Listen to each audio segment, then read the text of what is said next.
Hey, everybody, welcome to the 142nd episode of Taps and Patience, the podcast that is kind of chilly today.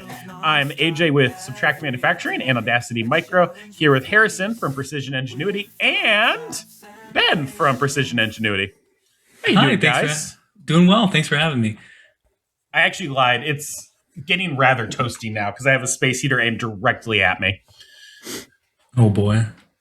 Yeah, I go into Weston's shop whenever it's winter time, and he'll have a little space heater going right beside him, and he'll be like, "Hey, come look over at something on the computer," and I'll go stand by him for a second, and it'll be like, "My leg's on fire. I need to go to the other side." Lately, I don't know what it's been, but the floor has been like absolutely freezing, like through the ground. So with our heater, everything comes from the ceiling. So like I feel like the upper part of my body is like baking, and then my feet are freezing, and I just know where I can avoid that. Do you guys have any sort of like circulation in there besides the HVAC system, like a fan or something? At the shop? Yeah. Oh, you were there. We had that big fan. Do you have it on during heating, or do you turn it off when it's okay? It's always running. It's always running at a slow speed just to keep the air circulating.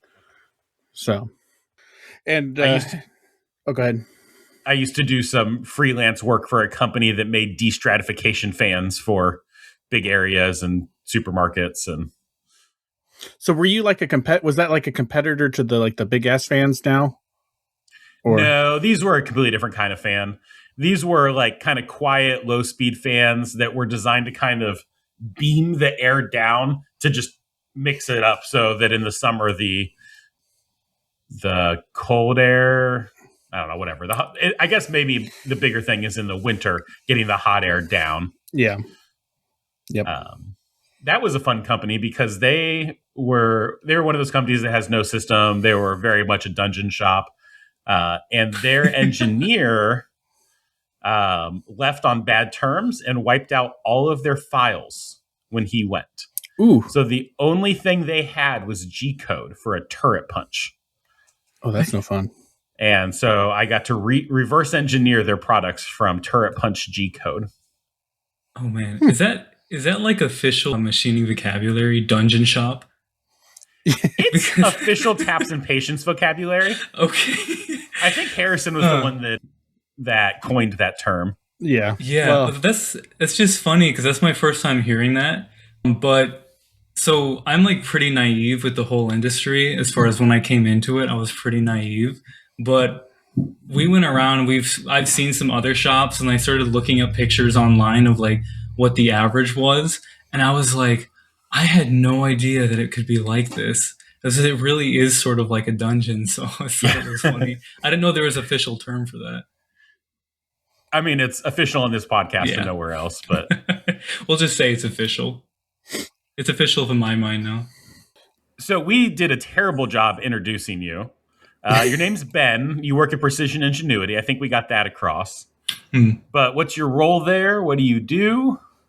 How did you get there? Yeah, so I guess it could be a short or long story, but as far as my role, I work as a machinist technician. So Harrison and Weston have done an awesome job of teaching me all sorts of different things. They're teaching me the whole process from CAD, CAM, all the way to actually making the parts, pretty much every step of the way, which is something that I was actually not expecting. I was pretty much looking for a job just to like get my foot in the door of the industry. But yeah, before I'm actually a career software developer working in the games industry. So I started that when I was really little, about 11 or 12 years old. I got into it. So at that point, I got pretty decent at programming. I started on Roblox. I did it until I was about 17. And then at that point, after graduating high school, I moved into working self-employed in the games industry on Roblox. So I did that for a while, but I started getting a little bit tired of it for a few reasons. So I've always loved engineering as a whole, and I really wanted to get into something that I could use my hands more. So I started looking for a job to just pull on a whole career change. And I looked around nearby, and it turns out that Precision Ingenuity was really close to where I lived. And so I put in application, and a couple months later, they called me back and were like, "Hey, would you still be interested in having a job?" And I guess you could say the rest is history. So this is kind of interesting because we kind of have both sides of the coin of you coming to the shop and dropping off a resume, and then us eventually coming around to interviewing you. Was machining like, were you just looking for any job different, like, or were you like, I want a machining one, so I'm going to go hit up all the machine shops, or were you just kind of like, what is what jobs are available near me? You know. Yeah. No, I was definitely specifically looking for machining, and I actually hit up the other shop in the area, but I was looking around for a couple. But I've actually wanted to do machining. I've studied into it on YouTube, like self study type thing, for about a decade actually. Since I was just in my low teens, I started getting interested in it, as well as mechanical engineering and just making things with metal, but all of it was purely in my head, as in I could learn things about it, but I never once had the opportunity to get my hands on a welder or a CNC machine, or even just a manual machine like a lathe or whatever it is. And so I never had the opportunity to actually put my hands on it, but it was a lot of that information was in my head. So around that time, I was starting to look for a career change. I was like, you know what? Why don't I give that a shot? Like, I've always been super interested in it. And so if I could find a place that was willing to take me in with no like formal college experience or anything, that would be amazing. And you guys were kind enough to give me a shot. So Well, it seems like it's worked out. I'd say so, at least for me. Yep. Ben has done a good job so far. Go ahead. So you had no prior contact with Harrison or Precision Ingenuity at all? You just dropped off a resume? Exactly. They weren't even hiring. No. That's awesome. I literally just walked. I was like, I can make this. I was trying to make a resume because I don't want to get into this. I was trying to think about all the things that are relevant, because like I work in software engineering and this is a different branch, but it's still sort of engineering. So like, what can I scrape together to put on a resume to make things interesting? And then I was just like, I've just got to hammer the point of I'm self-taught in all these different things, and I've been reasonably successful at it. So maybe if I shine the spotlight on that aspect of my career, then maybe they'll take me. And I guess it worked out because I know they had a few other candidates and they ended up picking me. So yeah, I'm very happy about it though. It's been an awesome time, and I'm glad I got the opportunity. I got to shed light on our side of that now. I want to hear this. I don't think you've ever told me. No, we haven't. So we've had a couple people that have just randomly walked in and handed us a resume, or their resume saying, hey, I'm looking for a job. And I remember when Ben came in and handed us his resume very well, because afterwards me and Weston sat down and looked at the resume, and I was like, oh man, this is awesome. This guy already has some software experience. Like, this could be like a really good fit, and we can teach him everything. And Weston looked at him, he's like, software development? We can't afford him. And so Weston's like, what? He wouldn't touch us with a 10-foot pole. I was like, I don't know. We should try. He's like, well, we can't even hire anyone right now. And I was like, that's a fair point. So I literally stuck his resume in my desk, and Weston was just like, he'll never come. I'll have to let him know that I found out that he had zero faith in me whatsoever. So, oh man, but no, it's been good so far. So, talk to me about some of your programming background. You were talking about doing work on, I assume, a Roblox game. Yeah, I am not deep enough into Roblox to know their terms. I don't know if it's a mod or a game or whatever, but. Right. Were you working for a company? Were you a contractor? Technically being self-employed but doing work for a company, or was it your own, game studio or whatever you want to call it? Gotcha. So I was always a contractor, but starting out, I had no resume or anything I could say other than, hey, I've been doing this since I was 10, 11 years old. So I started right out of high school when I was 17. So they see this 17-year-old kid walking around with no college experience, nothing, and it's kind of hard to find a job and market yourself that way. So I just had to find something that would work out for me. Uh-huh. And then I found a couple guys who were similar age who had studios. They were running actual incorporated studios. And so I started making basically nothing because I had no props available, or how you'd say, I had no experience worth paying for. So they're just like, well, we'll give you a shot. You can come in. So that's how it started, making basically, pennies. But I kept alive doing other jobs and in person. My family had a business in the oil industry, actually. So I was used to working with my hands and I had all that going on. So it was pretty much just a side job at first. But by the time I was about 18, I was 18 or 19, I was actually contacted by some big YouTubers in the Roblox space. I had applied for a project they were doing officially sponsored by Roblox, the company itself. And so I ended up getting that job, and that was my first break, I guess you could say. I was able to live off of, it was a wage big enough for me to live off of, and I could start really collecting experience, finding mentors, and just working with people who were a lot better than I was at the time, or had a lot more professional experience. So from there, I just kept going one job to the next, pretty much about a year at each one. In that field on Roblox, in particular, the turnover rate is generally really high. So the companies on there generally churn through employees pretty quickly.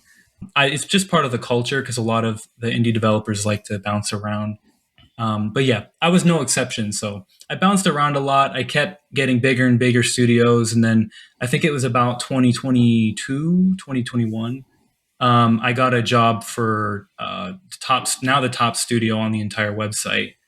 So they now have, I think, about 100 employees, somewhere around there. So it's a pretty big studio especially for games in general, but especially for Roblox. So I started working for them, and I ended up working for them for a year and a half, and that was just huge for me in terms of experience. I was able to find some mentors who were really, really good at what they do, and they taught me a lot. And so I went from there, and now on the side, I've pretty much completely shifted over working full time for Precision Ingenuity. But on the side, I still poke around with game development. I do off contract jobs that are part time, just for people I know and other smaller companies. But yeah, still staying busy with it. But really, what brought me out of it was I'm not I kind of mentioned it before, but I'm not really the type to stay still behind a desk. And after doing that for I say so many years, it's only been 7. But after doing that for 6 or 7 years, I was really getting tired of it. And I was like, I really want to get out and make stuff. I just really want to make stuff. So that's what pushed me to start making a career change. Cool. So, all right, I want to take one small step backwards. I do have some idea of what Roblox is and how it works. I think most people will just see it as like weird Minecraft. But what are these companies doing as part of Roblox? Like, how are they making their money? Like, how does that ecosystem work? Yeah, so that's a great question, and not a lot of people know about this, but essentially, Roblox is completely free to do anything you want as a developer. They offer every single service, all the backend servers, everything you could want for free, regardless of scale.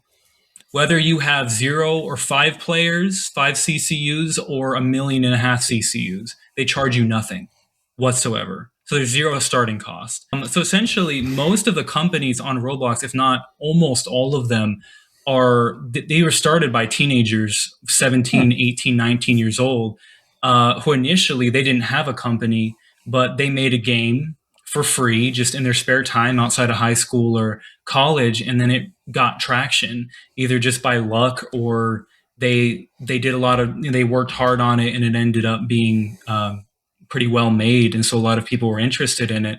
And then from there, they had so many players that they could turn into a company. But as far as how you make money, Roblox actually, how it works is all players can buy virtual currency on Roblox. They call it Robux, but they pay, all of their money goes to Roblox directly. And then how developers make money is by when they make a game and then players spend that currency on your game, Roblox will sell you back a percentage of the money that they spent on your game. So that's essentially how the economy works. And it is a pretty small percentage. It's only like, I think after all the fees going through the market, it's probably like 35% of what the players are originally spending, somewhere around there. I don't quite remember what it is like nowadays. Xometry. Yeah. It's very little, but at the end of the day, the amount of work it takes to release a Roblox game is so small compared to, let's say, going into Unreal or Unity and making a project and trying to sell it on Steam. And the audience is massive and very easily accessible with basically free advertising. So because of all those things, it ends up making up for it. A lot of the people I work for, a lot of these companies, they make one game, they get 15,000 CCUs, let's say, which is 15,000 players at a time pretty much throughout the day on average. And that game can easily make $500,000 a year. Wow. So with that, and that type of game often only takes 2 people working full time to maintain. So they split the money and then both of them make, $250,000 a year. So it's a gold mine, honestly, for people like me, especially young people who are trying to get into the industry and are really good at self-starting, studying themselves, teaching themselves things. It has huge potential payoff. But yeah, that's the skinny of it. But I think there's a lot of companies that are interested in coming in and trying to capitalize on it. Larger companies from externally coming in, they're like, whoa, this is huge. Like, we got to get in on this. And then they come in and they try to buy out developers, like well-known ones in the community, and they try to start things on their own. But it's honestly, it doesn't often go very well just because of the cultural aspect of it. Because Roblox, like you said, most people look at it and you're like, what is this weird Legos thing? It's got like... that's what it looks like from the outside, but inside, most of the developers have played it since they were like 8 years old. So it's like probably part of their life, and they've seen the evolution. And so they're part of the culture behind it. Like, oh, what jokes are in the community? What do the players like to see? What is nostalgic to people on Roblox? And those are what really make the game successful. And I think that's been a big issue with companies trying to come in, and why individuals like myself have a much higher chance of succeeding. Interesting. So how was the skill transfer going from a job doing, game design and coding to making things? That's a good question. It was definitely a real challenge in a lot of ways. I had studied into machining, like I said before. So I knew a lot of like basic terminology for things. Like I knew what calipers were. I knew what a chuck was on a stuff like that. But making the transition, I'd say, what was the hardest part? Was it Harrison? No. He was a hard part, but not all of it. I think he made up about 70% of it, but I think the rest was no. Not really. No, he made it a lot easier, just with him and Weston both, with just being very patient, instructing me on things. But I'd say the biggest difficulty I had with it more than anything was the risks involved. Or is it risks the right word? It's machining, unlike anything I have ever done, is the potential for loss is so high, and there's so many things that you have to just do right, and you have to do them all right. And if you make just one little mistake, it can cost you big. That I've never had to be in an environment like that. And so I already always had the mentality, even in game development and programming, of trying to make things as perfect as I can, as clean as I can, even in places where people wouldn't see. But having it be like it's like this taskmaster above you, where it's like, if you make this little mistake or this one, you might be able to get away with it, but there's a pretty high chance that it's going to go wrong. And when it goes wrong, it can be pretty spectacular. So that aspect of it was definitely really new to me. But other than that, I wouldn't say I had too many difficulties. And I think having Harrison and Weston teaching me made such a big difference because they were very patient and they gave me time to like start on the fundamentals and absorb things. And they only had me move forward. They were like, are you comfortable trying this? And I was like, oh yeah, sure. I'll give it a go now. And I think that made a big difference for me. Yeah. Recompiling in the machining world is definitely a lot more expensive than Yes. the 3D printers have helped that some. At least if you're designing something. Yeah.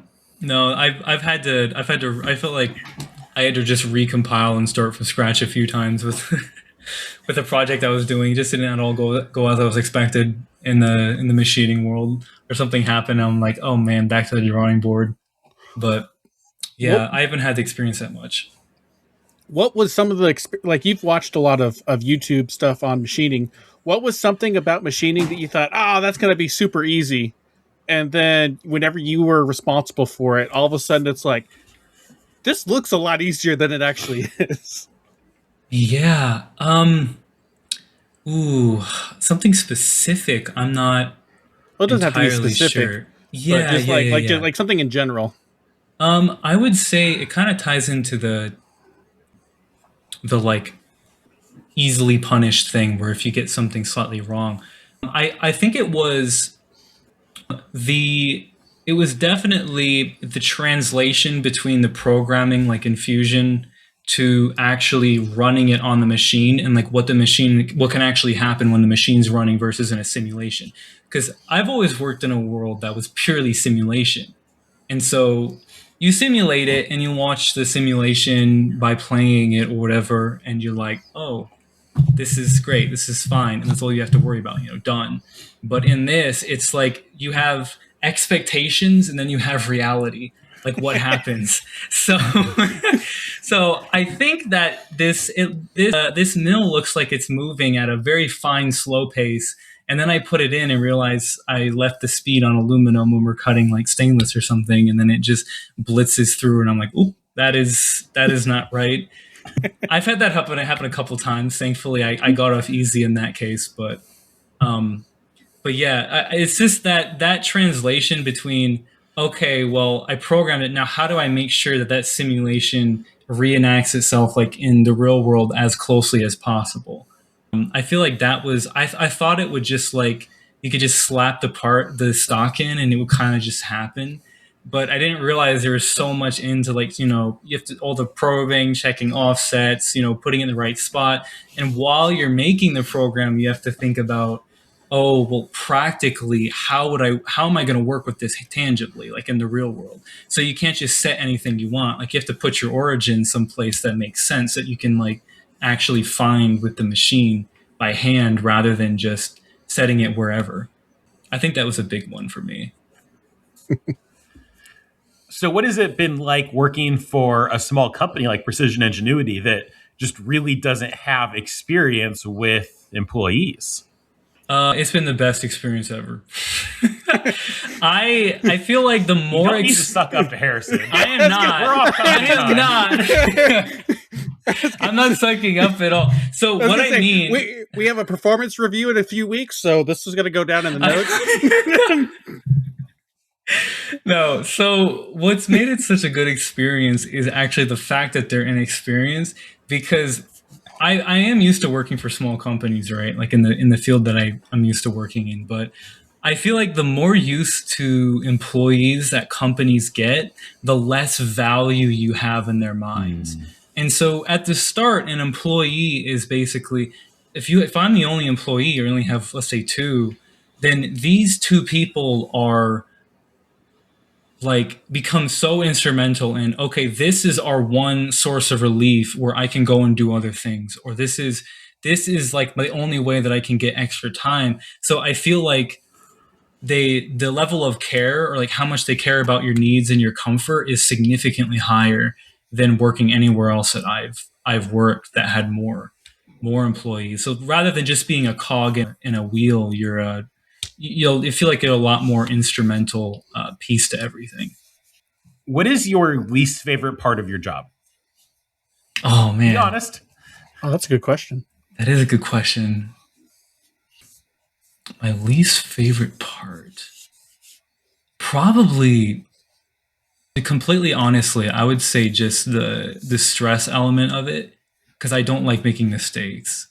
So, as like going into it and knowing that there's like 100 different ways that I could break something or like cause like a pretty big expense from doing things, and in reality I've never been in somewhere where it was like that.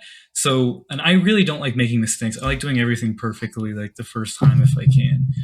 But going into it, and whenever I do make mistakes, at first I'm getting more used to it, to the point where it's like, okay, this happens, and Harrison's helped a lot with that, being encouraging. But it's still like that stress of that always, okay, if I get the origin wrong on this machine and I'm not paying attention, it could send the spindle into the probe, and then we're done for like a week. Like that, or having that always in the back of your mind is definitely, I find it stressful, and this stress can definitely wear on you, right on your nerves, especially if you've got personal things going on or whatever. And I'm a sensitive to stress type of guy, so I'd say that's been the number one downside. Because actually, part of the reason why I got into machining is because I didn't think it would be stressful. I was like, oh man, because I'm used to like posting up, being like the sole guy working at like midnight on a thing after 16 hours, 18 hours of grinding, and then having 100,000 people waiting for my content. And if I make a mistake like that, so I was like, oh, machining is going to be so much easier. I can just putt around, do my thing slowly, and there's not going to be issues. And it was like, and then I got like 100 of, oh yeah, from both Harrison and Weston. They're like, oh yeah, if you do this, that spindle's going to fly into the probe, and we're going to be out of the commission for a week, and it's going to cost us about $5,000, just so you know. And I was like, okay, that's good to know. but no, I think it's a good experience, and it's continually getting less stressful as I get more confident with what I'm doing. But that aspect of it, I don't think is ever going to quite get old. I think it's always going to be at least somewhat like that for me. As long as one of us doesn't drop a wrench while he's got his head against the machine. I cannot tell you. We got this new lathe, and it when it drops apart, it's got I don't remember exactly what you call it. It like takes apart. Parts catcher. It's a lathe. Yeah, parts catcher. When it runs and it drops it in, we have the other machine positioned in just a way in the corner where the sound like goes at it, hits the door, and then bounces up into your face. So sometimes I'll be like, reaming or tapping or something, and like with an M16, like the most terrifying thing I've ever done, and then it drops like the loudest part of its career right next to me, and it sounds like it explodes right in my face, and it's just nothing happened. I'm like, what? Like that's happened at least 5 times. I'm like, yeah, I think one element of machining that like is never mentioned at large is how in tune you become to sound while you're trying to set up a part. And AJ, you might not have this element as much being a solo guy in the shop, but like when you have 2 or 3 guys running different machines and you're in the zone trying to work on a part, and then a FedEx guy comes and throws a box on the table in the backside of the shop, and you jump out of your skin because it was at a critical moment. Oh my gosh. The timing always works out perfectly too. And then I've been causing some havoc too, because I always wear these basketball shoes that have this squeak that's like the exact pitch of like some of the worst things that can happen in your machine. So like I'll just be walking and just go squeak, it'll just fill the whole shop with a scream, and then just, what was that? And everyone whips around like, what's going on? I'm like, sorry, I'm just walking. I have e-stopped machines before because of the sounds that were in my headphones from watching a YouTube video. Oh, I almost did that a couple times.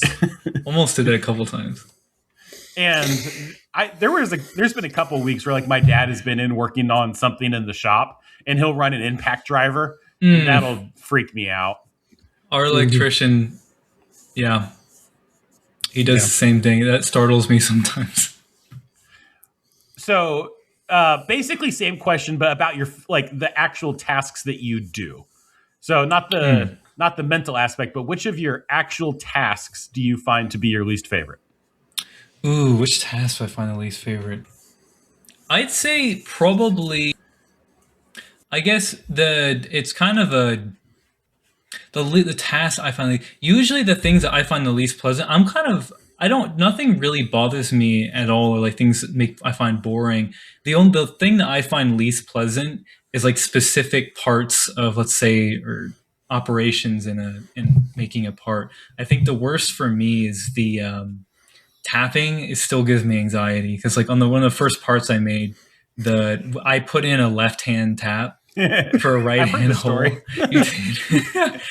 and it was like the first part I ever tapped, it went smoothly, like there's nothing wrong. I was like, oh man, this is so easy, nothing. And then I managed to pick a left hand tap out of the cabinet, and then we ran it, and then having it being like building up and like watching it get near the hole, and the split second it hits, it just cracks, and then Harrison's like, whoa, I'm afraid out of just like that's still like it instilled like some measure of trauma in me that I still never like I've never managed to play down.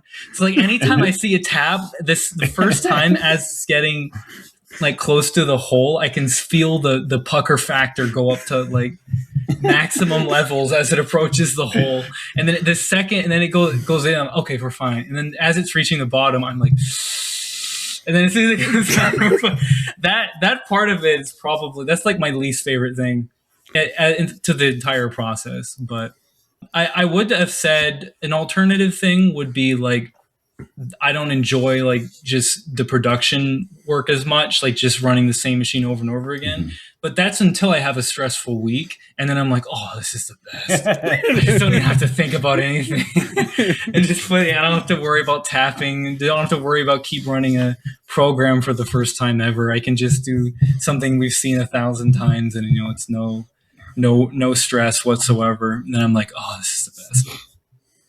But yeah. So who's your favorite boss, Harrison or Weston? Oh, you can ask that. You don't have to answer that one. I don't have to answer that one. Well, clearly Harrison, because he's right.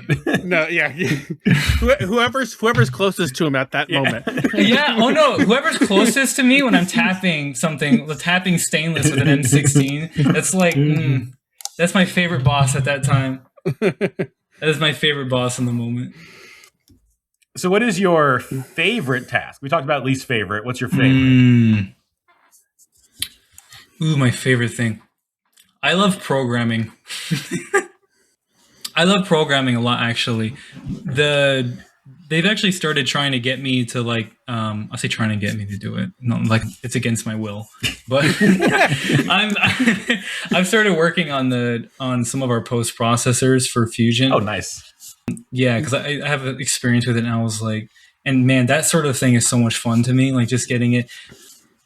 My favorite part is more of like a conceptual thing, which is the fact that now that I can program things, but then at the end of the whole process, so I program and then I go out and I actually work on it with my hands and see it move things and come to life, basically, which is not really that's that kind of satisfaction you don't really get working in video games or software because it's all virtual. Like, yeah, you get a piece of art at the end, you could say, but it's not the same as having something in person that you can hold and like that you can keep forever, even if it was just like a personal project. And I think that aspect of going in and modeling something, let's say engineering that, and then going in and programming it, figuring out all the strategies to make it, and then having it end up as like an actual physical object.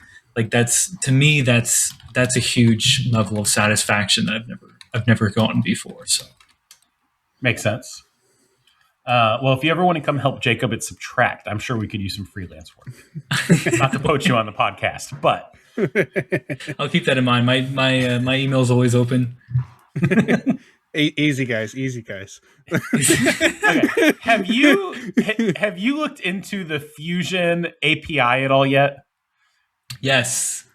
I have started to just a bit. I haven't gotten into specifically Fusion's API in Python for generating things. I've mainly been getting on a more of the post-processing side, but I want to, though, for sure. That's on my list of things to do. But I guess lately we've been pretty busy, so I haven't had a lot of extra time for just like learning things that aren't immediately like necessary for the job. But that is something I really want to learn about for sure. Well, my impression was that it was absolutely terribly documented, and I want to know if I'm just inexperienced, which I am. I have zero coding experience, or if it actually is just terribly documented. From what I've seen with the post processing, I went in and I was like, I was looking for sources, and I found the only source, and it was like this. It looks like a manual from like 1985 or something, and it's got like a. It's weird because the post-processing language is essentially a modified version of JavaScript ES3, which is like a really old version of it. And they modified it, and they essentially made it so it uses what we call in programming as auto magic, which is you just have random functions and things you can do that aren't explained or shown anywhere. They just work. You just type it and it magically happens. And it's like, and so that type of thing, that type of programming, not very fond of it. And pretty much the entire post-processing language is just auto magic. It's just like, here's this function you can type. This is sort of what it does, figure it out. And then you have they do give you some nice tools. Like in VS Code, you can get an extension that actually lets you preview. So you can get the base NC produced by a program, let's say in Fusion, and then you can pre-process it with your live code as you write the post-processor. So it'll actually show you in real time the output as you're changing things, which is really nice. But having your entire ecosystem set up in a way where you have to use this one piece of software with this one extension to even know what is going on is not at least I don't think it's the best approach. But I guess they figure anyone who's desperate enough to actually get in and learn how to program and do anything generative with code is like, well, they're used to beating their head into their keyboard, so they'll probably be fine. Was that the extension that was written by Pete at Chatter/Toolpath? Because I don't think that was an Autodesk tool, was it? I don't know if it was. I'm not sure who wrote it. I don't have. I can take a look. I know. It's called the Autodesk Utility something, I think. Autodesk Post Processor Utility. We have a song for this. Googling on the podcast. Googling on the podcast. See, what do we got here? On the podcast. That's what we do all day. All day. All day. Aha! I found it. The Autodesk Fusion Post Processor Utility with 5 5-star reviews. 5 5-star reviews. Definitely not paid It's actors. like 25 stars. Exactly. So who's the publisher? Was it Pete at Chatter or? It's officially Autodesk. It says. Oh, okay. Yeah. Oh, good job, Autodesk. Yeah, good job. Hey, I had no idea what was going on, and then I was randomly looking at it, and it just started working, and I was like, oh wow, cool. Well, I guess it's doing something. I'm not sure what it's doing, but it's doing something. I would love to know how the Toolpath guys figured out how to do Toolpath with Fusion. Because, like, when I was playing around with trying to get the API to do some of the stuff that I wanted it to do, and granted, zero programming experience. That was the first time that I got deeper than, like, our Arduino stuff. And I just couldn't find any information about CAM. It was like you could get some names of setups, and that was about the only thing they had documented. So how Toolpath is making toolpaths, I don't have a clue. Yeah, I know that a lot of programmers with stuff like that use like base reverse engineering concepts, or if they can get a hold of source of different parts of the source of Fusion, or maybe get something in where they could track like API usage, and they can figure out like just through inference what it is. But it is very much a face desk experience. I'll have you know. So I have mad props to those guys. However, they figured that out. I was actually wondering the same thing. We were using Toolpath some, and I was like, I would not have wanted to be on the team that figured out how this works to find everything. And so, especially like looking at how it generates, it does. It's doing. It looks to me like a lot of like meta style work, like in the background, like it's creating sketches and lines and all sorts of stuff, modifying it. So I hats off to them how they figured all that stuff out. But I'm probably not that smart, and I wouldn't like to try it myself. But I might be able to one day figure out some more of the API things, at least how to learn them, use them pretty well for some practical things. But so one question I have for you, Ben, that we haven't really talked about before is, what are your thoughts on us bringing in automation over time? As an employee, like as an owner, I know like the cost benefit analysis I have to do when deciding between, more employees or robots or what we want to go. What are your thoughts on it, as seeing how you kind of have seen us bring in some automation like the robot and the lathe? Yeah, well, honestly, I feel more job security from a robot arm than I do another human being, so I'm all for it. But no, joking aside, it doesn't. It honestly, I welcome it totally. I don't expect to have any issues where you're like, oh look, this robot arm is doing your job better than you. Bye bye. I don't think that's gonna happen. I'm not too worried about anything like that. I was a little worried when we set it up and you guys were considering naming it Ben 1. And then I was going to become Ben 2, the first robot. And then we have like other Bens on contact. So we're like, Ben was the guy setting up the robot. So he was Ben 2, and then I was going to become Ben 3. And then we had another one of our clients also named Ben. Then I was moving down to Ben 4, and I'm like... I don't like the Ben hierarchy unless I'm at the top of it, but so that was a little bit scary. That was a little scary, honestly. But I think it's gotten you've managed to defuse the bomb enough where I don't think my feelings of job security have increased somewhat since this thing. But yeah, as a whole, I actually welcome it. I think it's great. It makes I like I mentioned before, I'm not too much of a fan of the just production stuff, just doing the same thing mindlessly over and over again. So having robots that can do it, and then although they create other fun problems, but like debugging a robot arm is way more interesting than debugging why your chamfer is the wrong size. So at least that's how I feel about it. I think it's great, and I think I probably am going to develop as far as the employee equivalent of like first child syndrome. I feel like that's probably gonna show up at some point, and then we're gonna have the other employees. We're gonna have a middle child, and that's gonna happen eventually as we get a few more. But I'll always be the oldest. So hopefully, as we get more, you'll become the guy that'll be the trainer. So you'll be the big brother that'll go and beat up on them. Yeah, I think that's kind of fun to imagine.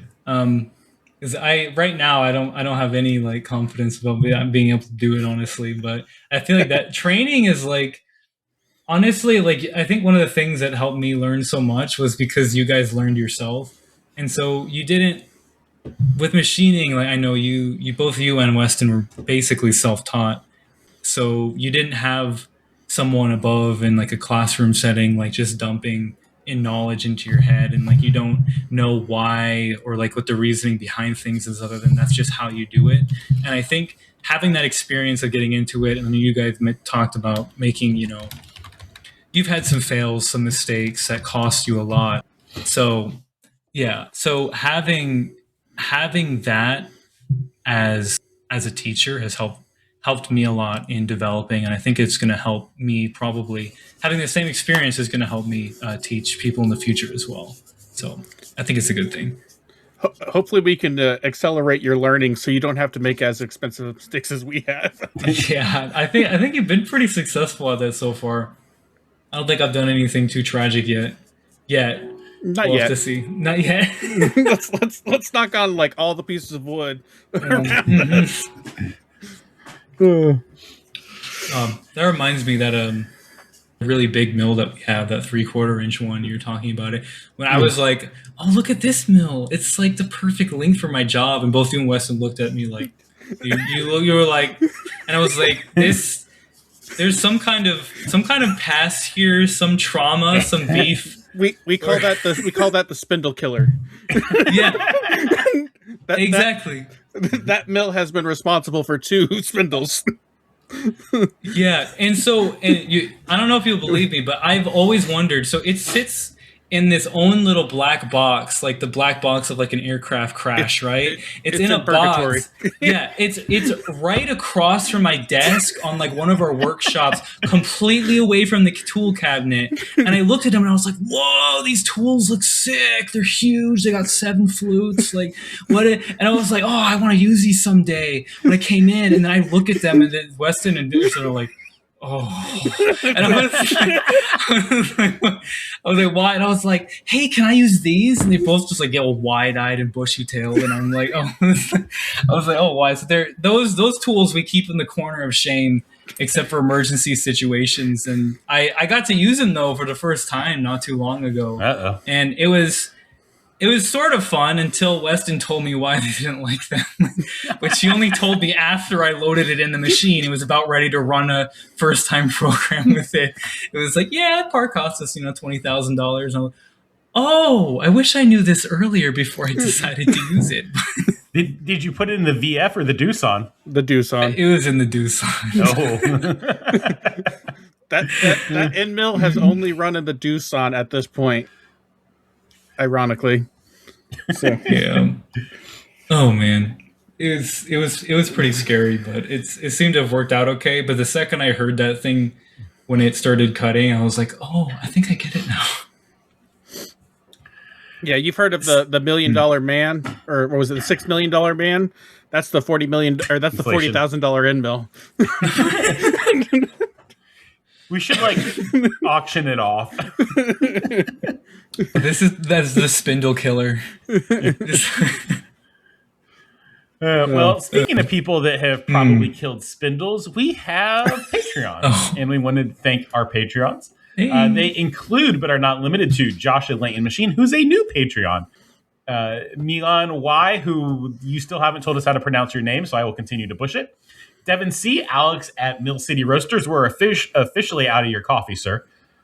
Christian O, Stephen M, A Dead Horse, Daniel R, James the Moultrie Maid, Ryan Estrada Manufacturing, Austin W, Kyle at Kursk Machine, Devin the Sinister Machine Works, Cam S, James N, Ben at Prickly Pear Prototypes, Shep at Alderson Prototyping, Jacob is on Precision, Jason S, Joshua H, Christian Z, Freaky Climber, Prescott at 1Z, 2Z Systems, Trey V, Alexander B, Scott Design the Everything, Jamie at JSpec Engineering, Chris at Zyke Precision, EJ at Nocturnal Welding, Chris at Thought Bomb Design, and as ever, Jake Brownson.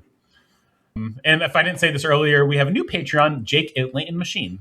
No, we have Josh at Leighton Machine. Thank you, Josh, and not Jake. We appreciate you guys.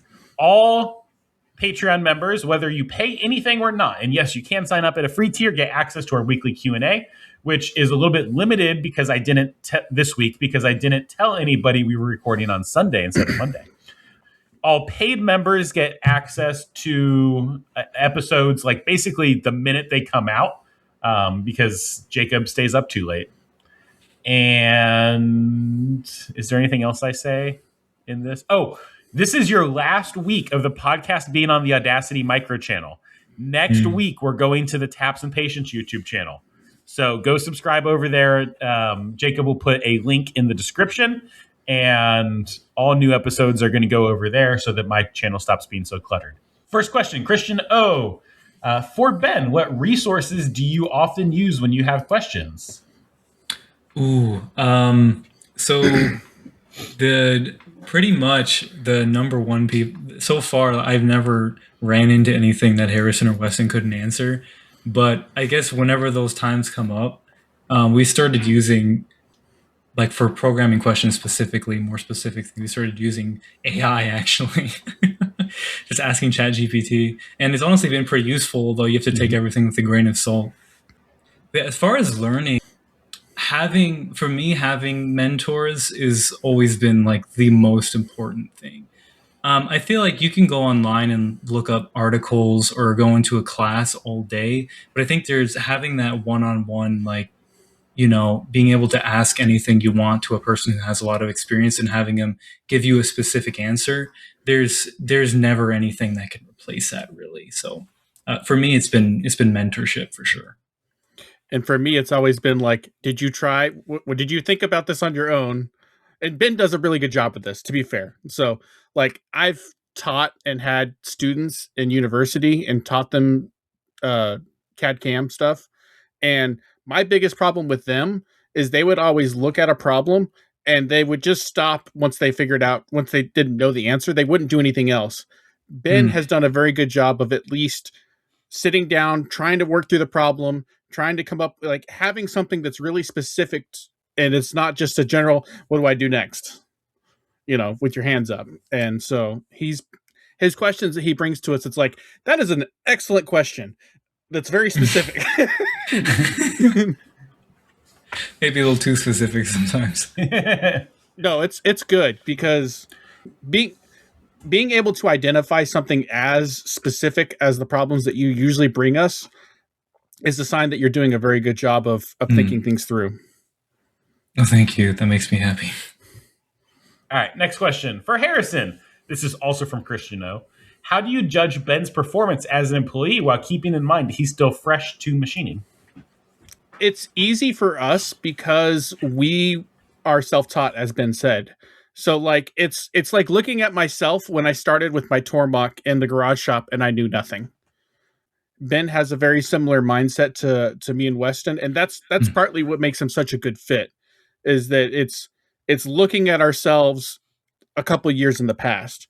And so we can see all of the common problems that he's going to run into before he hits them. And so we try to plan out parts for him that are right on the edge of his current capabilities to where he will run into problems that will make him stumble but not fall. So, and it's worked out really well so far. Like in the very beginning, it was just block with holes, or the simplest of parts that we could find, or not even that. In the beginning, it was just this is how you load a part, this is how you hit cycle start, this is how you check this is how you check that, and then getting him loading parts and getting comfortable hitting the start button, walking him through programming, and then getting him to, go single block line by line, watch the tool go down. Is the origin in the right location? Like just all the stuff that you have to learn, and just pushing him right up to that limit, and then just letting him kind of hang out there for a little bit before we push him to the next one. For all, again, Christian O. Christmas time is typically a time for family and presents. So how do y'all spoil yourselves? Ooh, that's a good question. I'm going to take the first spot. For me, it's eggnog and whiskey. Get a nice bottle of whiskey and some eggnog. There's few better things for me as far as a treat. I don't get to do that very often, so I love it. I don't really have a treat other than like getting together with big groups of family. I grew up in a family that was a little bit odd, as a kid, we had a family bus that we would load up like with 20 or 30 people and travel the US. So just getting together with them and playing games or hanging out, doing stuff like the Dirty Santa and trading gifts, playing card games. I'm sure as Ben will have a pretty unique perspective. My family is constantly stopping by the shop and visiting, and is highly involved with the business, and at least just seeing what's going on with it on a daily basis.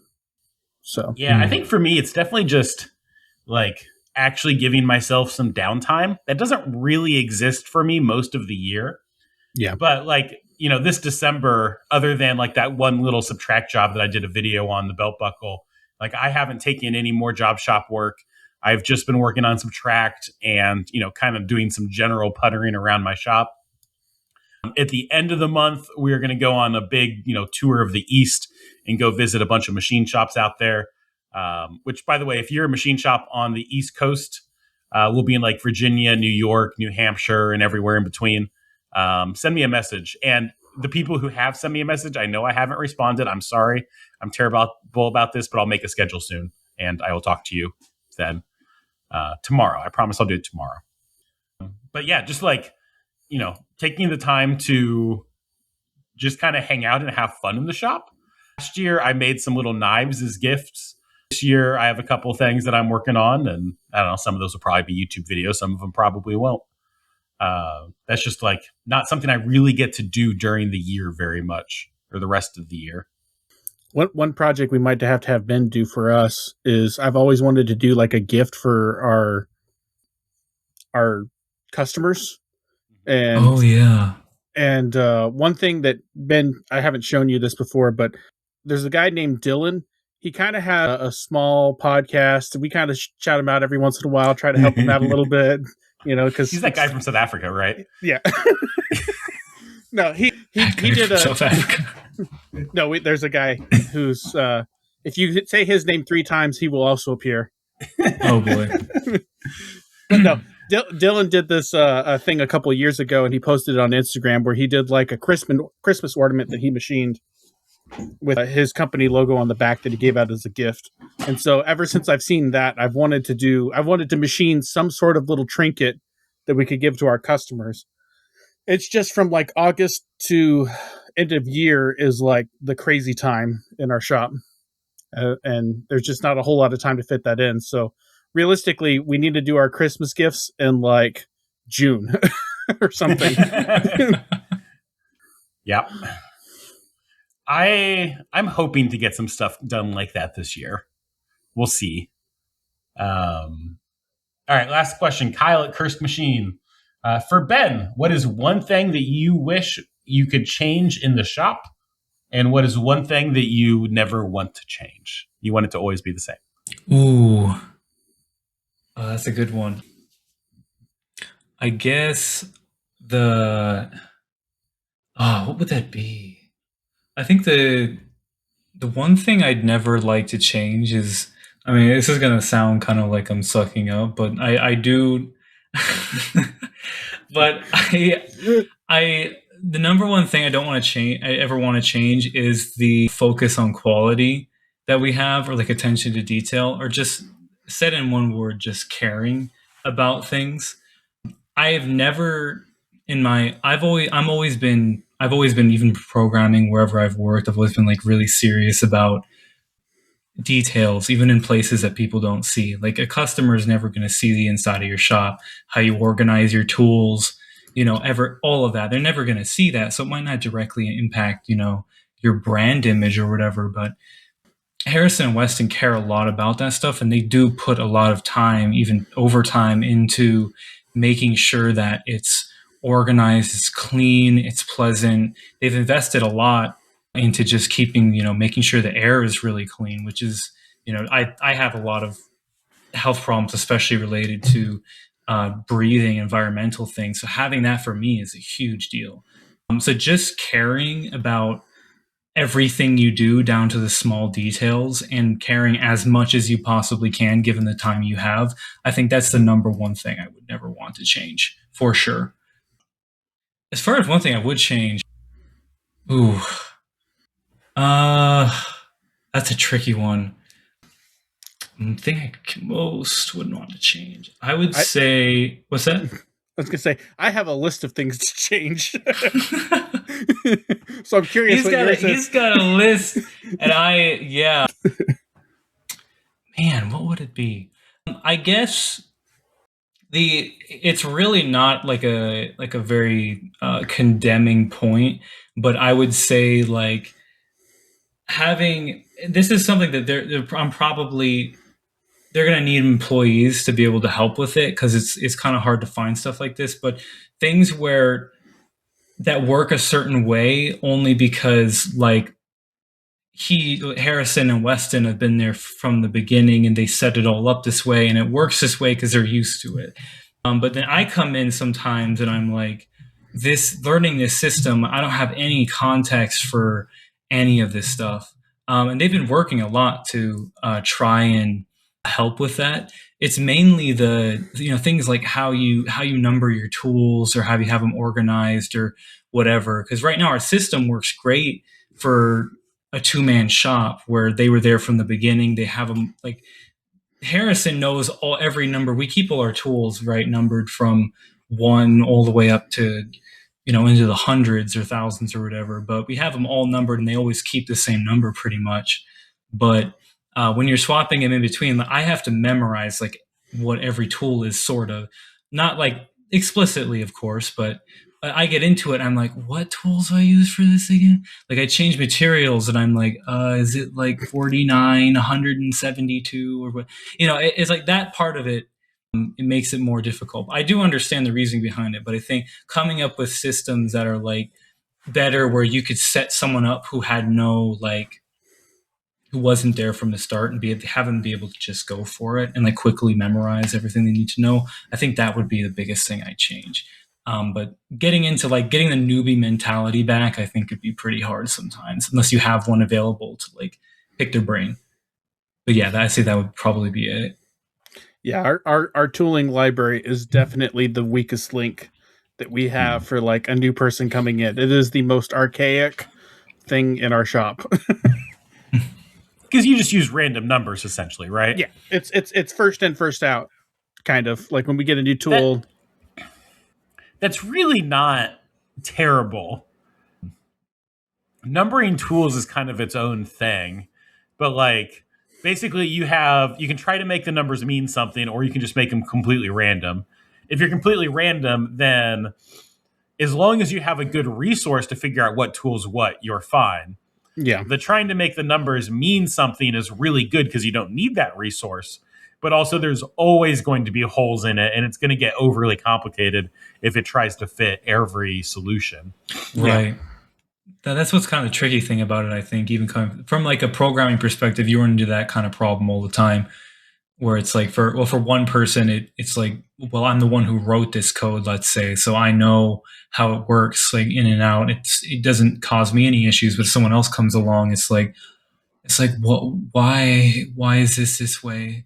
But which like, that can happen, yeah. One thing that could definitely help with that, and I think Fusion just came out with a new update within the last couple months, and I haven't played with it, but I've seen it, is the ability to sort by material type whenever you're programming, and like sort because like they now have it in where whenever you're setting up a I want to say template, but that's the wrong word. A speed and feed. What's the word I'm looking for? Preset. When you're setting up a preset now, I believe you can select what material it's for. In Fusion. Oh, that'd be great. We're confirming this live because I'm pretty sure that they just added that in recently. I don't know if that's true, Harrison. I think it is, or maybe it's on the Insider program. That's possible. You can set the material the tool is made out of. No, if you go to the if you go to the I don't have Fusion pulled up on my personal computer here at the house, but it might be something in the Insider program. But I saw something, and I'll try to confirm this later, that it said something about on the presets you could select what material it was for. Oh, that's cool.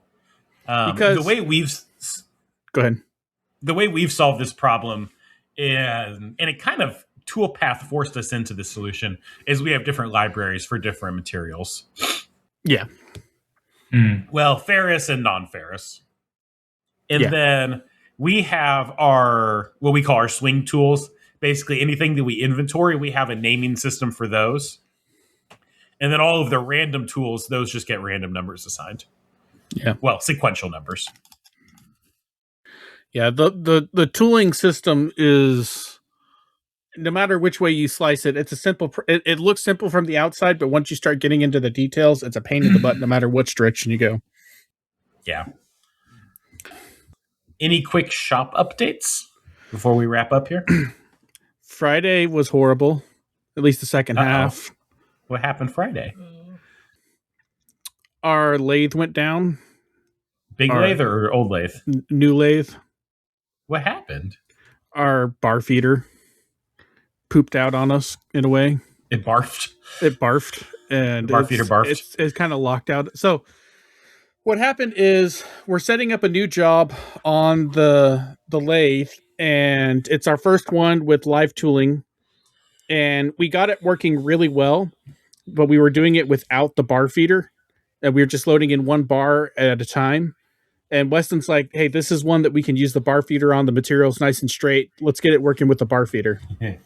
And so I spent most of the morning getting it set up to where when it loaded a new bar, it would spit out the old bar into the parts catcher and drop it in out of the way so it wouldn't just drop into the tray. The Doosan guy recommended it because he said over time it can damage your way or your way covers just hitting it.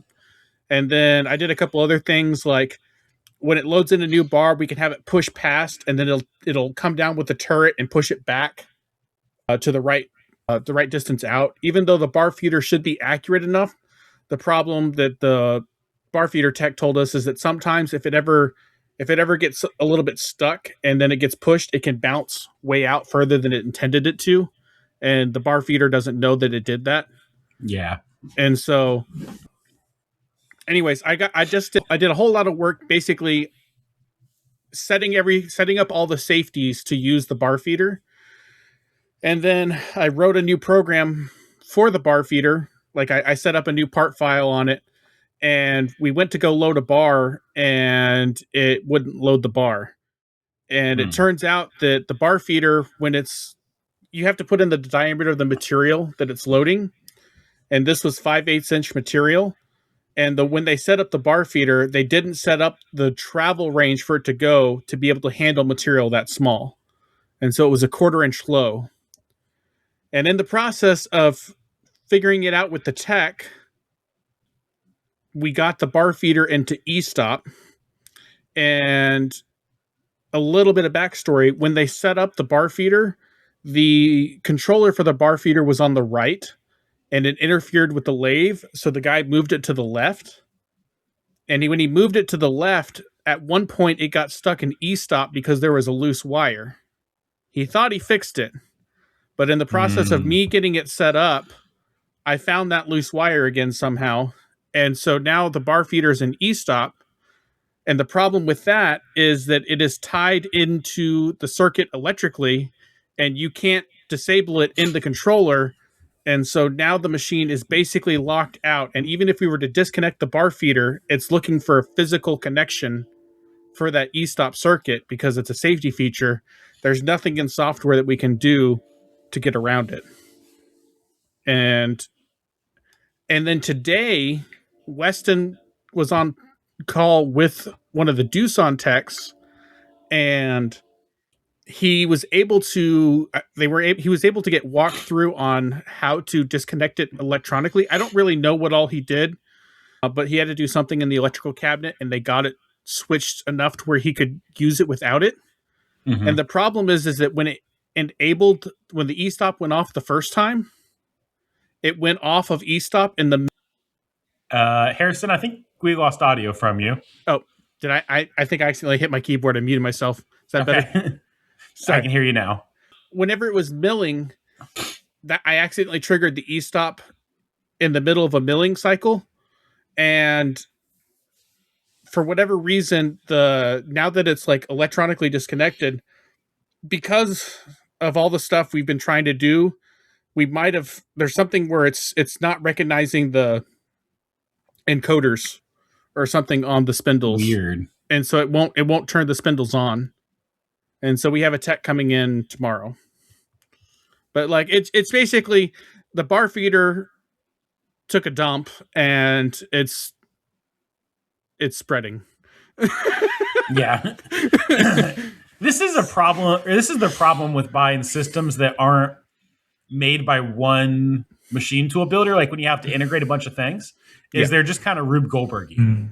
Yeah. And there's kind of a whole series of links that just you hope work together, and sometimes they do and sometimes they don't.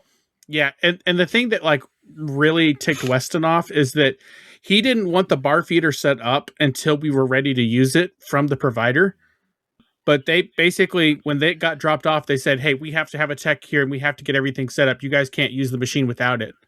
And he didn't push back hard enough on them because ideally we didn't want to have the bar feeder installed until we were ready to use it, because we were worried that if they installed it and then 2 months later we started using it, we would have this exact problem that we're having. Yeah.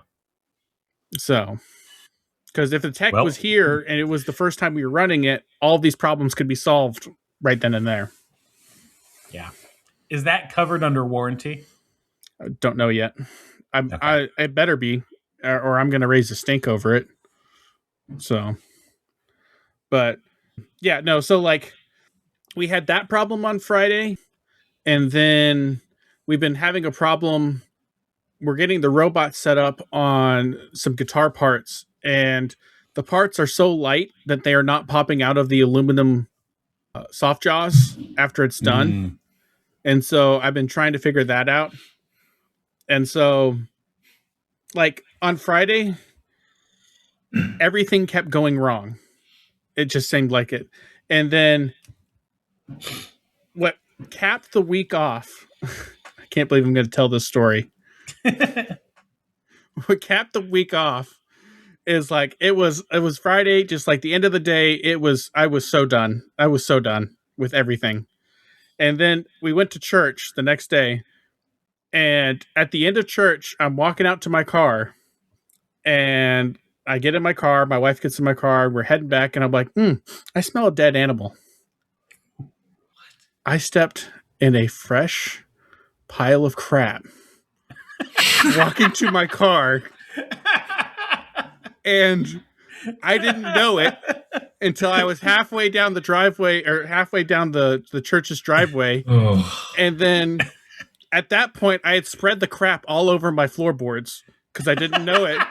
And so, and it's cold. It was so cold. And so I get out, I pull off on the side of the road, and I'm just running across the field with my shoes, trying to like do like the little shuffle.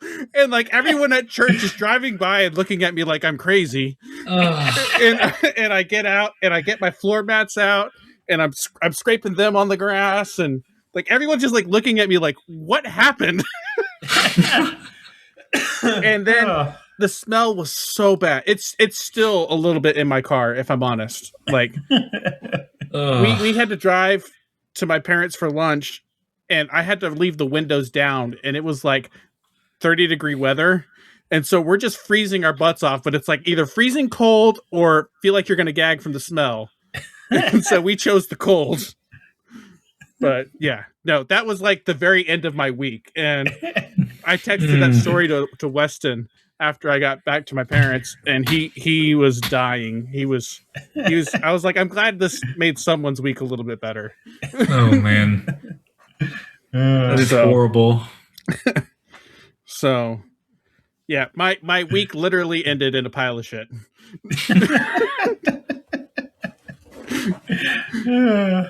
So anyways, that can be the podcast, song at the end, I guess.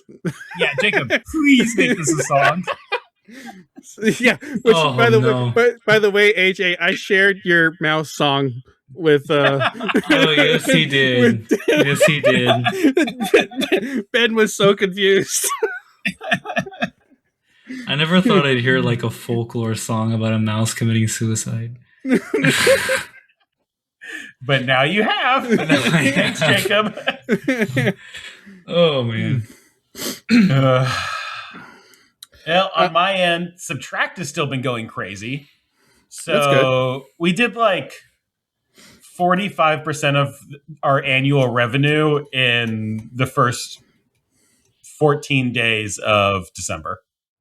Oh, nice. Which is actually interesting from a tax perspective because we're cash flow positive. Like we take payment before we pay our shops. So if we're not careful, we're going to have a whole bunch of, and because of the nature of our business, like, most of the money goes to the shops. And so if we get a $10,000 job, it's definitely not $10,000 worth of profit. Unless we get paid in December and then pay our shop in January. Yep. So I think we will be fine there. I think most of the parts are going to ship before the end of the year, but that was just kind of an interesting, like, oh, this is a thing I need to think about right now. SERP had a new release today. Jacob sent me a patch log, including a video walkthrough, which was kind of amazing. Oh, wow. I didn't watch it, but it is amazing that it exists. I'll watch it after the podcast. Amazing video. Didn't see it. We added the toolpath banana to our part previews. Oh, that's which awesome. is awesome. So now when we post the jobs on our job board, they come complete with the toolpath banana, and it does have the toolpath logo in it. So it's the official stamped toolpath banana for scale. I think he did a bunch of bug fixes. Like we had this bug fix where you couldn't use our quote calculator more than once. It wouldn't update the second time. So he fixed that. And now SERP knows the size of the parts right off the 3D model, which is a nice convenience. And then there's a whole bunch of just like small improvements and quality of life stuff. Like another issue we had is once you moved a quote from being a quote into a job, we couldn't see the drawings anymore. They were like in the database, but there was no button to get them. And we can now see our drawings in the orders page, which is nice. So Subtract is doing pretty well. Other than that, I've been making videos. So I've spent pretty much every day recording videos. I'll have another one finished up tomorrow on something that might be a gift or might be a product, depending on how the reaction is. And that's pretty much it. I took a day off today. We got stuck in Indianapolis overnight because we had a decent storm go through. And for some reason, I don't know what it was about the storm. It really wasn't that bad, but it seems like the city handled it rather poorly and the roads were just miserable. So it was only like 6 inches of snow, but I've seen it better when we've gotten 16 inches of snow. So I don't know why the roads were so bad. When we drove down to my parents' house, what should have been an hour drive was like 2.5 hours, and we saw like 12 wrecks. So we decided to not come back that night. Hey, Ben, do you have any questions for AJ as a different shop real quick? And a software company. Oh, you do software as well? Okay. Well, Subtract is essentially a software company. Gotcha. Just be thinking of something real quick while AJ's finishing up his stuff. Okay. I know nothing about the software, if that wasn't clear. I have a Jacob for that. So, and so you got end of year videos and potential product gift. While he's thinking about that, what's the story behind the hot glue gun, Harrison? Oh, yeah. So when we were first getting started and Ben was kind of learning some of the machining stuff, we had an instance where we had to do a part that was super glued. And so Ben's introduction to AJ was a YouTube video on how to do the super glue method. And so that's not what I meant, but it ties into this. It ties into this.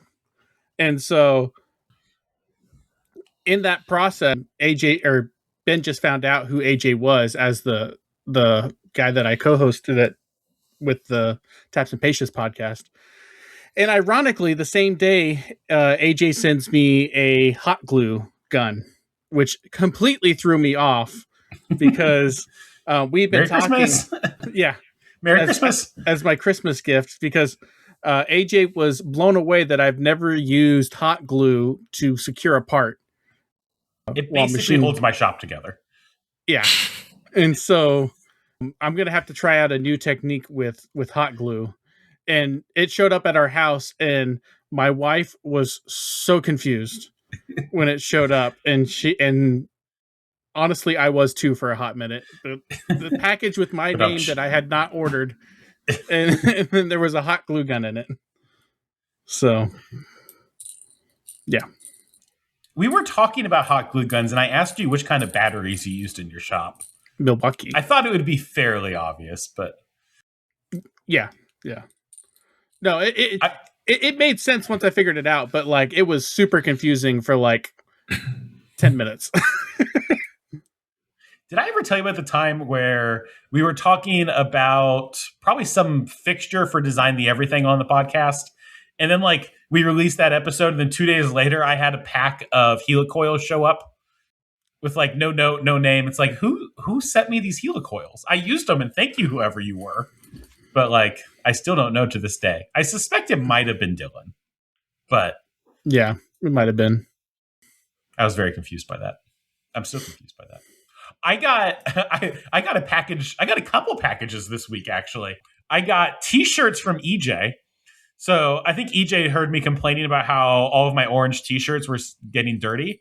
And EJ sent me 7 Subtract T-shirts. Subtract's first merch is from EJ. It does say at Nocturnal Welding with Subtract, but they're pretty awesome. And I will now start wearing orange shirts again because I will only have dirty, nasty ones like I did before. And then I got a orange anchor point from the unnamed South African man. It is beautiful. You should see this thing. It's like jewelry. I had one of his prototype units before, but this thing is just art.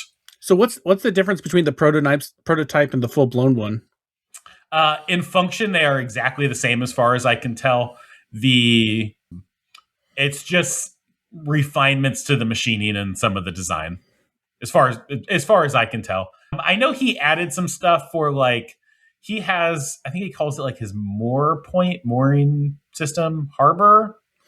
Is that for the 4th axis where it's a little bit more rigid? No, it's the one where you can lay out multiple on a table. Oh, okay. But I believe there are some like pneumatic access points from underneath, so that if you can open multiple at the same time with one valve. Gotcha. Oh, thank you, Jamie. I'm going to use that with this project that I'm working on right now. So I think my next video, I'm breaking up this project into like 3 videos. My next video, I'm going to make some pallets for the anchor point. And then in the next video, the way I'm making these parts, I have to do it knife maker method. And making a row of pallets is a pain. So I'm going to throw my anchor points back on my table and knife maker method it. As a potential gift / business product, who's the gift going to be for? I don't know. Oh, I was wondering if there's going to be a Patreon gifts or something. I considered that. There might be too much time involved to send it to all of the Patreons, maybe our top tiered Patreons, but we shall see. We could actually. I could farm it out to Subtract. That's what I was going to do if it became a product. So okay. Maybe we just fund that. But I don't want to put words in your mouth because I have no idea what this is at this point. I just curious. I promise that I'm working on a Patreon gift somewhere between now and the end of January, probably. So don't assume it'll be in December. I will try, but it probably won't happen in December. So, Ben, did we ramble on long enough for you to think of any questions for AJ? Yeah, actually, I do have one. Oh, yeah, that's what we were doing. Yeah. So I mentioned before how, like, probably the most difficult part of the job, at least so far, has just been that stress element. What was the most stressful time for you as a shop owner? And why was it stressful? And looking back, what, if anything, would you have done differently to make it better? So that was definitely when I was finishing up with Design the Everything and moving into Audacity. I gotta put in a little bit of back history for this real quick. AJ started about 47 different companies, and so this was between 2 of them. That was number 1. Oh man, that's funny. So Design the Everything wasn't working. We were running out of money, and then I ran out of money, and then I started Audacity. And so when I was starting Audacity, I had no cash, like, at all. And trying to juggle I need to buy tools and materials, but also I need to pay bills. But also in order to do that, I've got to finish this job. But in order to finish this job, I need to buy tools. And then, oh no, I broke the tool and now I have to overnight another one. Like, cash flow issues at the beginning were terrible and so stressful and the worst. And it took me a long time before I got, any sort of cash built up. Like we were living off of nothing. at those times. We're still living off a pretty tight budget, but it's now by choice. Back then we were like, do we get groceries this week or pay the bills? So yeah. Would you say, I'm sorry, go ahead. I was just saying we've outgrown that now, but those were stressful times. Yeah. So do you think that, there's probably, I don't know how many of the viewers fall into the category, but I'm only 24. I'm a young guy. I've spent a lot of time with young entrepreneurs and people starting companies in their late teens even. Would you say that you would have taken the same route again with just like jumping into it? Or would you say you would have rather, or would have been better to just wait and build up some starting capital first? Well, I had the capital. I just didn't use it wisely with Design the Everything. Oh, okay. That being said, the lessons I learned were probably worth it. And, with this, like, if I could go back in time and do things differently, I would.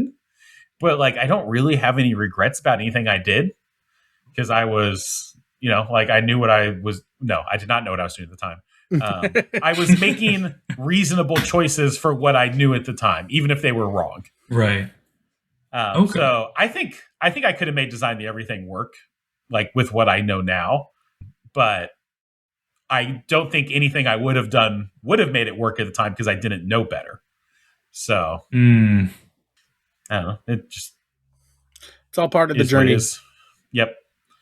Yeah, I feel that for real. There's always that balance between taking the time to get more knowledge, but like in order to do what you have to do to get more experience, you have to use with what you got at the time to make it work. Yeah, I've been there. And sometimes you got to break a few spindles to figure out the limits of and shun a few tools. The biggest mistake I made with Design the Everything is not stopping sooner. Like, I tried to make it work for too long. If I had made the switch earlier, and like I had already started working on it, like I did the Xometry part and stuff a couple months beforehand. But if I had just committed to making the switch earlier, like where I still had cash in the bank, it would have been a lot easier. And I don't care how many YouTube videos you watched, how many autobiographies you read, like nothing's going to teach you that until you do it once or twice. So. All right, guys. It's that time of the podcast where we say goodbye and say thanks for hanging out. So thanks for hanging out. If you like this, please like, share, subscribe, tell some friends. And yeah, Ben, thanks for hanging out with us on this podcast. And you have the honor of being on the podcast before Weston. So now you can go rub that in his face. I certainly will. Thanks for having me, though. It was a blast. So yeah, we'll catch you guys next time. All right. See ya. Taps and patience, our daily grind. In this machine shop, we'll always find joyous struggles, all intertwined. Taps and patience, one of a kind. Okay. We call this part of the podcast the awkward goodbye. The awkward goodbye. Just lean into your microphone. No, not really. Yes. Oh. It's like that. It's like that after party vibe. I've been to enough like conferences. What's funny is watching you two both move in at the same time with Ben not knowing why you're moving in.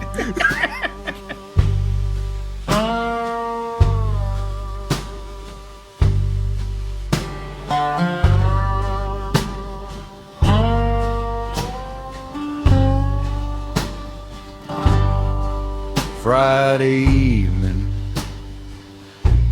week beat me down. I was done. Head to church Sunday, try to turn it around. Service ends, walking out to the parking lot, stepping something fresh. Didn't know what I got. Hop in the car with the wife, buckle up tight halfway down the driveway. Hit me wrong, smell tonight, dead animal vibe. No, worse than that, I'd smeared it everywhere on my floor mat. Pulled over quick on the side of the road, cold as hell, 30 degrees. Story unfolds, kick off my shoes, shuffle, run through the grass. Church folks driving by, thinking what kind of ass. Scraping mats on the ground, trying to clean the mess.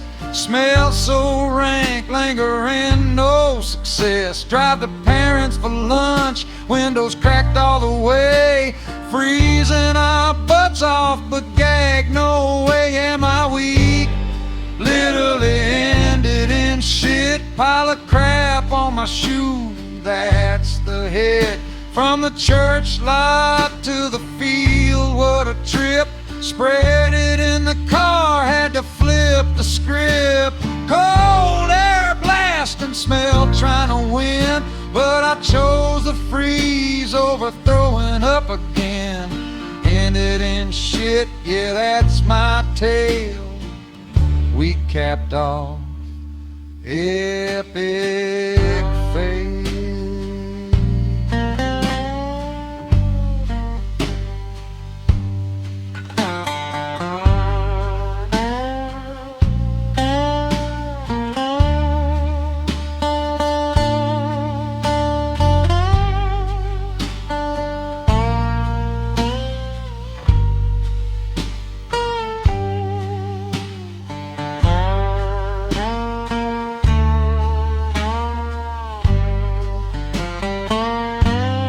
Texted the boys, Weston dying, laughing hard.